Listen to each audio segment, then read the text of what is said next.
Olá, saudações em Cristo, meus amados irmãos.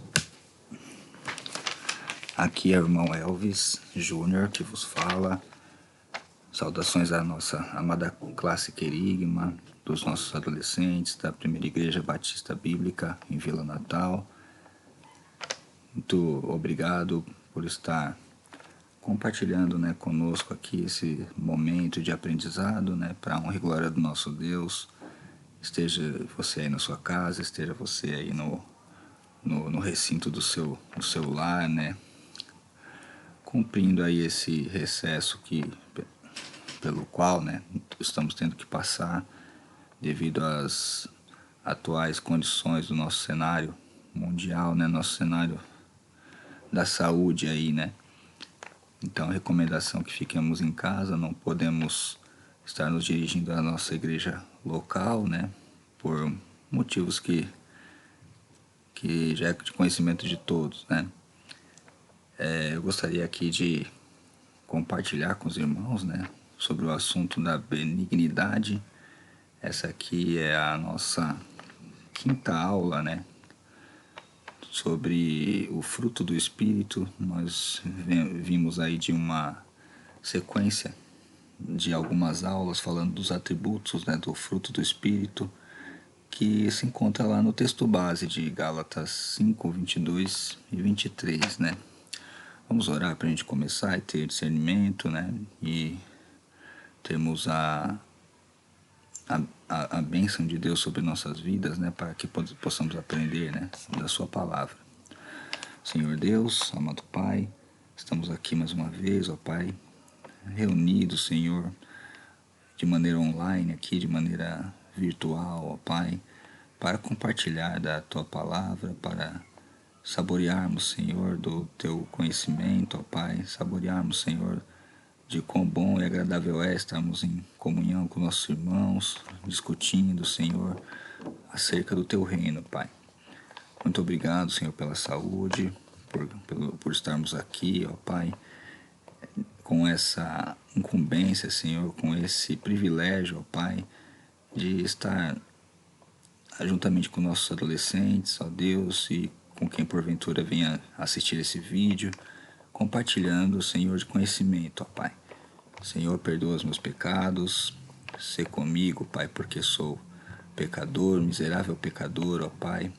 Sê comigo, Senhor, porque preciso da Tua direção, do Teu discernimento, ó Pai, para poder lecionar, ó Pai, para poder falar acerca do Teu reino, falar acerca das Tuas dádivas, Senhor. Fica conosco durante todo esse vídeo, durante toda a nossa vida cristã, ó Pai, em nome de Jesus, aquele que vive e reina para todo sempre, por quem oramos. Amém. Então, meus amados irmãos, a benignidade, esse assunto que já temos discutido, muitas vezes em nossos púlpitos aí, nós temos ouvido muito nas nossas igrejas, principalmente as igrejas, que estão sendo exortadas acerca de serem melhor no trato com as pessoas, É um tema bem difundido. Então, eu busquei aí no Google o significado da palavra benignidade, que você acompanha aí comigo, que é a qualidade ou virtude do que é benigno, inclinado a fazer o bem. Então, o significado da palavra benignidade, à luz da literatura secular, é a qualidade ou virtude do indivíduo que é inclinado a fazer o bem, Alguns sinônimos aparecem, mesmo se você for pesquisar no Google, na parte de baixo, lá depois do significado, aparecem alguns sinônimos, para que venha nos elucidar acerca do que é, de fato, o significado de benignidade, onde se aplica esse tema, Então, na beneficência, na delicadeza, na ajuda, no altruísmo, no amparo, no auxílio, etc. Eu coloquei etc. porque se você maximizar aí a sua barrinha de rolagem, vai aparecer inúmeras palavras, vão aparecer inúmeros sinônimos, A benignidade, ela é uma, digamos assim, prática que ela pode acontecer tanto no âmbito secular quanto no âmbito congregacional. Eu diria congregacional de maneira que nós entendamos como fruto do Espírito, porque nós sabemos que o mundo secular não tem como regra de fé a palavra do Senhor, a palavra de Deus, né? Então, como fruto do Espírito, a palavra benignidade só se aplicaria àqueles que conhecem a palavra de Deus e que vivem, né, a nossa fé e ordem, correto? Ok. Então, para o mundo secular, nós, nós vemos aí diversos... Deixa eu tirar aqui essa barrinha aqui para ajudar a gente a acompanhar melhor aí. Então, no mundo secular, nós também temos pessoas benignas, né? A própria Bíblia fala, né, acerca de Nicodemos, né, acerca de pessoas ímpias que faziam, e hoje nós sabemos que tem pessoas ímpias que fazem também bem, seja lá qual for a sua religião, ou até mesmo se ela for ateia, né, ateu no caso. Então essa pessoa ela também faz o bem, né? Nós costumamos dizer que ninguém é totalmente mal e ninguém é totalmente bom, né? Cada um é temperado aí com um pouquinho de cada coisa, porque isso já vem da nossa essência adâmica, né? Da nossa origem. Então, quando nós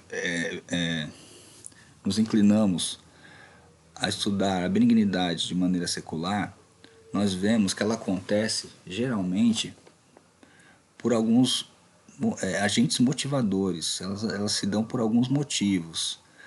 Às vezes a pessoa ela é benigna porque ela tem um relacionamento ou ela espera uma reciprocidade. O que seria isso?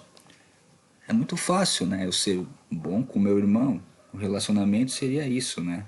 Eu tenho um irmão, eu tenho uma esposa, um esposo, tenho um primo, um amigo, um colega de trabalho, com quem eu vou ser bom porque eu conheço, porque ele digamos assim, né? Meu chegado, ele é meu, ele é conhecido meu, ele é próximo a mim, né? Então eu vou fazer o bem a essa pessoa por conta do relacionamento que eu tenho com ela, o nível de relacionamento que eu tenho com ela, né? E quanto mais próximo, mais eu vou fazer o bem a essa pessoa. Essa é a determinação popular, né, secular, né? Eu só faço o bem se me fizeram bem, né? Isso já tocando aí a questão da reciprocidade, né? Se me fizeram bem, eu faço bem. Se falar comigo, eu falo. Se não falar comigo, eu não falo, né? Então fazer o bem só se eu receber o bem. Também no mundo secular a gente vê a questão da tolerância, né? Ou da indiferença passiva. O que seria isso, né? Aquela famosa frase, né? Aquele dito popular, dá uma de João sem braço, né? Aquele fulano tá vindo na minha direção, mas eu não vou muito com a cara dele, eu vou atravessar a rua. Ou então ele vem me cumprimentar, eu finjo que não vi, vou passar de largo, vou passar sem notá-lo, né? Isso já seria uma inclinação popular ou secular de fazer o bem apenas, né, se eu receber o bem, né, e se eu não receber o bem, eu vou tolerar apenas aquela pessoa, né? Ou seja, eu não tô, olha, não tô fazendo mal para ela não, viu? Não tô fazendo mal para ele não. Só que também não falou comigo, não fez bem a mim, não somou na minha vida, também não vou somar, não vou fazer, não vou representar nada na vida dessa pessoa, né? Temos também, acho que hoje em dia, um dos mais praticados, né? na área da benignidade é fazer o bem aí por interesse, né, por exibicionismo, né? O que seria isso? Eu fazer o bem olhando o que eu posso receber em troca, né? Beleza, a gente vê muito também na questão do exibicionismo aí, a pessoa fazendo vídeos, né, no YouTube, desculpa, no YouTube não, no YouTube, é, mostrando que ela está fazendo bem a alguém, que ela está ajudando alguma instituição, que ela está ajudando alguém, e ela fazendo questão de registrar isso, né, para que ela seja de fato reconhecida, né, mais popular, diria assim, ela seja mais benquista, né? Então, lógico, nós temos muito mais agentes motivadores, né, do mundo secular para a benignidade. Mas o ponto aqui é que nós vemos que a benignidade de maneira secular, ela não é um fruto do espírito, né? Até porque a maioria das pessoas que praticam a benignidade de maneira secular, né, são os ímpios que não receberam, né, o Espírito Santo ainda como seu guia, né, como seu mapa, seu radar aí para viver, né? Então, como fruto do espírito, a benignidade ela não pode contemplar nenhuma dessas questões, nenhum desses agentes motivadores. A pessoa tem que fazer o bem pelo simples fato dela ter sido salva por Jesus Cristo, né? Sem merecer ter sido salva, né? Ou seja, pelo simples fato dela ter sido agraciada, né? Ela ter sido favorecida pela graça do Senhor, né?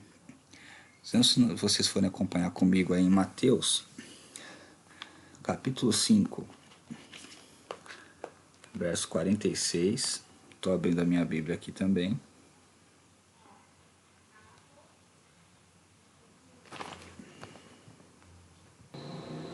Um tempinho aí para o amado irmão, a amada irmã conseguirem se localizar. Ok? Mateus, verso 5, desculpa, capítulo 5, verso 46. Diz aí no tocante a eu fazer o bem apenas esperando relacionamento ou reciprocidade, né? Apenas se eu tiver um relacionamento ou se eu estiver esperando reciprocidade. Vamos lá ver o que diz a palavra de Deus. Aqui na minha Bíblia diz: Pois, se amardes os que vos amam, que galardão tereis? Não fazem os publicanos também o mesmo?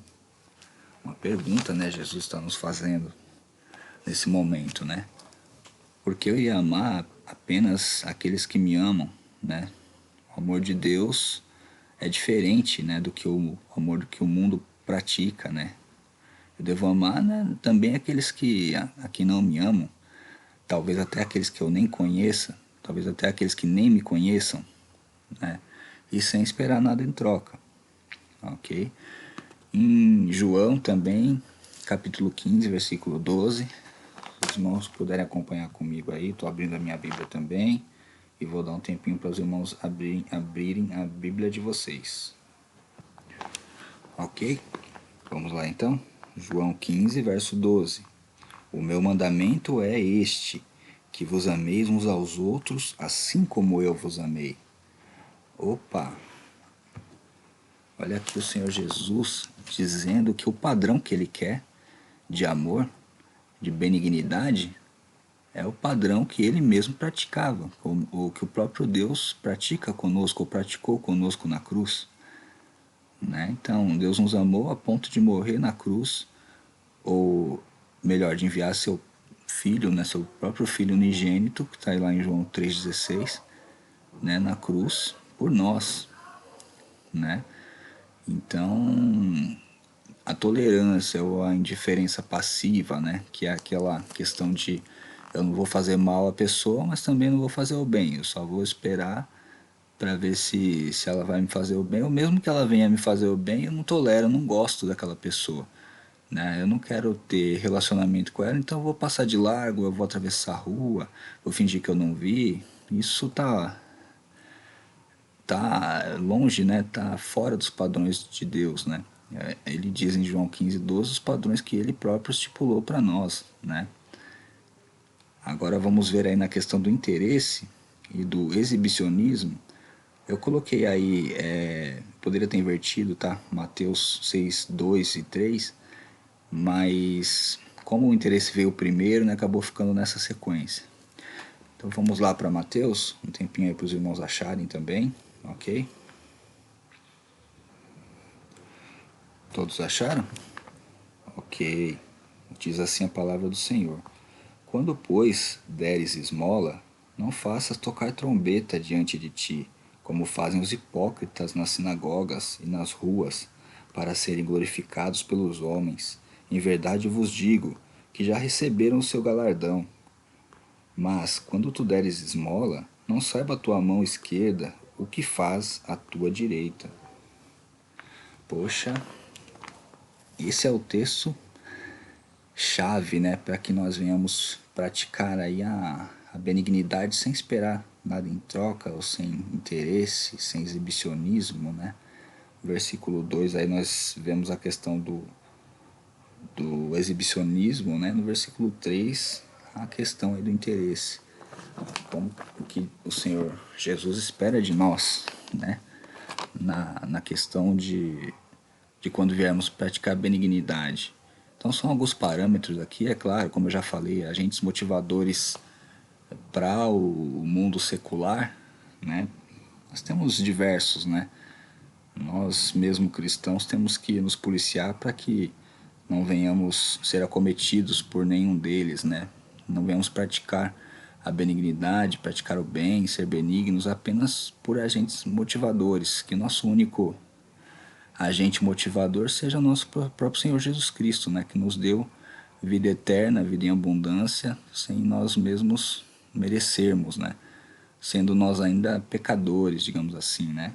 Como já vimos aí em aulas anteriores, um atributo do fruto do Espírito só pode ser uma realidade em nossas vidas se nos perguntarmos o que Jesus faria, né? E seguirmos os seus passos. Se nós perguntássemos, né? O que Jesus faria? Jesus ajudaria? Jesus seria benigno? Se ele seria benigno, como nós sabemos que nosso mestre é benigno, né? Por excelência, então sigamos os seus passos, ok? Aqui, ó, no próximo slide nós acompanhamos a benignidade versus a iniquidade. Temos uma analogia, né, para fazer sobre isso. Porque nós, num dado momento, já ouvimos ou já estudamos que a iniquidade ela é a característica do pecador cujas práticas erradas já não são mais percebidas como pecado e se tornam rotineiras. Por exemplo, aí, né, o suborno, a mentira, a violência, a moralidade, etc. Né? A fornicação, né? Eu poderia citar esse tema que é muito em alta, muito difundido e praticado, né? Entre os jovens hoje em dia, né? Então, para quem ainda não está familiarizado com o tema, né, fornicação é o sexo fora do casamento, né? Então, para os nossos alunos aí que estão em idade escolar ainda, né, que estão saindo agora, né, do leite, né, do evangelho, que é aquela coisa que nós recebemos logo após o primeiro amor, né? Eu não sei se é correto falar após o primeiro amor, que nós queremos viver o primeiro amor para sempre, eternamente, né? Não é algo que passe. Mas para os nossos amados irmãos, que são aí dos adolescentes, né? Fica esse alerta, né? Sobre a iniquidade. Em contrapartida, nós colocamos a benignidade. Benignidade como característica do indivíduo que pratica o bem de forma tão rotineira que isso se torna algo natural e não pontuado pelos agentes motivadores citados no slide anterior. Imagine você, né? Da mesma forma que nós conhecemos o termo iniquidade, que é o pecado que nós já não percebemos em nós que é pecado e praticamos de maneira natural, Imagine se nós tivéssemos o costume de praticar o bem de maneira tal, né, que isso se tornasse em nós algo natural, né? Poxa, que controvérsia, né? Que contraste, né, entre essas duas palavras, né? A benignidade e a iniquidade. Uma ótima analogia, né? A, a benignidade é como nós já falamos, que de maneira secular é praticada baseando-se no relacionamento, na reciprocidade, na tolerância, ou indiferença passiva, interesse ou exibicionismo, etc. Né? Que bom seria, né, se nós praticássemos como o nosso Senhor Jesus nos recomenda, né, nos versículos que acabamos de ler, né, Mateus 6, 2 e 3, né, poxa, se nós praticássemos a benignidade sem esperar nada em troca, apenas tendo como nosso radar, né, o reino dos céus, né, fica para nós pensarmos. A benignidade deve ser em nós algo que não seja, que nós nem venhamos a notar como quando ocorre, né, ou quando isso quando nós praticamos isso, né? Deveria ser algo natural nas nossas vidas. Fazer o bem pelo simples fato de nós termos o bem arraigado em nós, né? Temos o bem maior, né? O maior benigno, que eu diria que é o benigno por excelência, que é o nosso Mestre Jesus, né? Nosso coração. Por esse simples fato, né? Nós já deveríamos ser benignos naturalmente, né?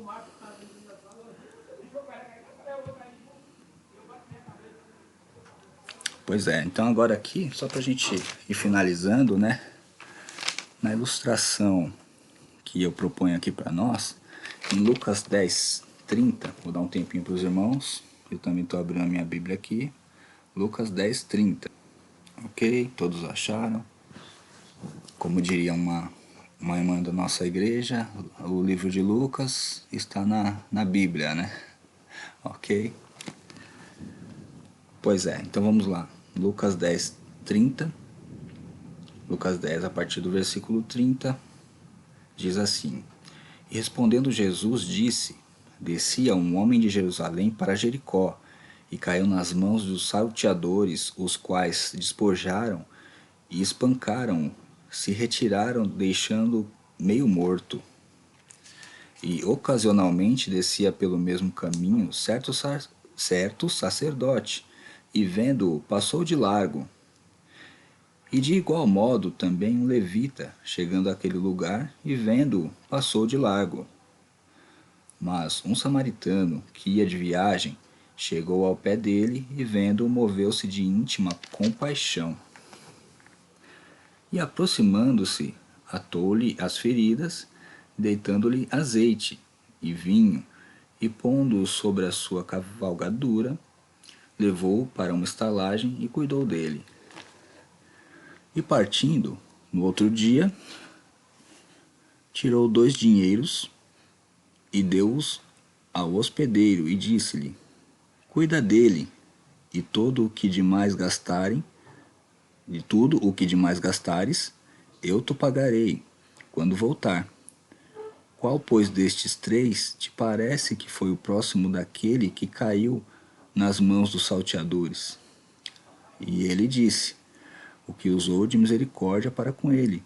Disse, pois, Jesus: Vai e faze da mesma maneira. Aqui eu vou parar por aqui, né? Nós lemos aí a partir do versículo 30 até o versículo 37. Vemos um rico exemplo de benignidade em um viajante de origem samaritana, que ao se deparar com uma pessoa necessitada e à beira da morte, numa terra hostil para o seu povo e a sua cultura, que era Jerusalém, não se ateve a nenhum agente motivador que não fosse a compaixão para ajudar, inclusive dispondo de recursos financeiros. É claro, ali a gente acompanha na leitura, né, que ele pagou uma estalagem, né, para hospedar aquela pessoa que estava moribunda ali, né, quase morrendo. ele atou-lhe as feridas com azeite, né? Se nós olharmos aí na história de Marta, Maria, né? Nós vamos ver também, né? Aliás, desculpa, na história de Maria, né? De Betânia, nós vamos ver aí que o azeite custava muito caro, né? O vinho era caro também. Então, ele dispôs de todo esse recurso para cuidar de uma pessoa que estava precisando, né? Que é o caso desse samaritano. Mesmo sabendo que o povo de Samaria não confessava Jesus ainda como seu único e suficiente Salvador, o próprio Jesus nos mostra que este é o exemplo de amor ao próximo, ao qual ele se refere no início do capítulo, que ele espera que seu povo pratique, né? É lógico, isso é uma parábola do próprio Senhor Jesus, então ele mesmo espera que nós, que o seguimos, né, pratiquemos isto, dessa maneira, né, a benignidade. Nós vemos aí que o samaritano, a despeito de qualquer crença, qualquer religião, qualquer agente motivador, ele usou de compaixão com a pessoa que ele nem conhecia, né? E que talvez, né, nem essa pessoa nem viesse a conhecê-lo depois, porque, como o próprio texto nos diz, ele teve que se ausentar antes mesmo da pessoa ficar curada, né? O livro não fala, mas nós não sabemos se essa pessoa foi deixada nessa estalagem já consciente ou ainda inconsciente, né? Então, muito provavelmente, né, essa pessoa pudesse estar inconsciente e nem conheceu, né, o seu benfeitor. Nós temos uma prática, né? Isso só para encerrar. A nossa aula sobre benignidade já acabou, né? Espero que os irmãos, assim como eu, tenham aprendido com o tema. E nós temos uma prática na nossa salinha, né, aos domingos, pela manhã, na EBD, de ter um quiz, né? O que seria isso? A gente coloca uma pergunta aleatória da Bíblia, né? E pergunta aí faz essa pergunta para os alunos, para saber quem que está aí por dentro, né, da palavra de Deus aí para respondê-la, né? Então a pergunta de hoje seria essa: a Bíblia nos diz em Apocalipse que após a volta de Jesus, Satanás será trancado no inferno por 1000 anos. Quantos anjos Deus designará para esta tarefa triunfal? Dá uma dica aí para os irmãos, tá? A resposta está lá em Apocalipse, né, como já a própria pergunta já diz, né, no capítulo de número 20, ok? Então, só lembrando o nosso bordão, né, da escola, crente batista não falta na IBD. Aqui eu coloquei entre parênteses, né, que sendo online ou presencial, nós não podemos faltar, né? Então, nós temos também, além disso, né, um canal de dúvidas, né, que nós podemos usar aí, que é o WhatsApp. Para os irmãos que são da classe Querigma, né, podem nos acionar aí através do grupo lá do WhatsApp, né? Nós teremos o maior prazer, né, em tentar tirar as dúvidas dos irmãos, né?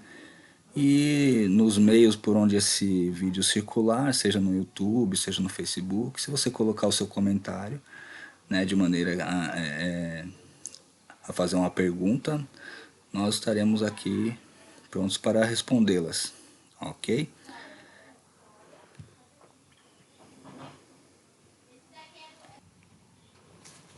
Na nossa sala nós temos uma divisa, né? Para quem não sabe, a divisa é uma prática das escolas dentro da Igreja Batista, né? Que nós temos um versículo que nós nos identificamos com ele e temos ele como uma palavra a se meditar durante a semana, né? E nós repetimos todos os domingos aí no final dos nossos encontros.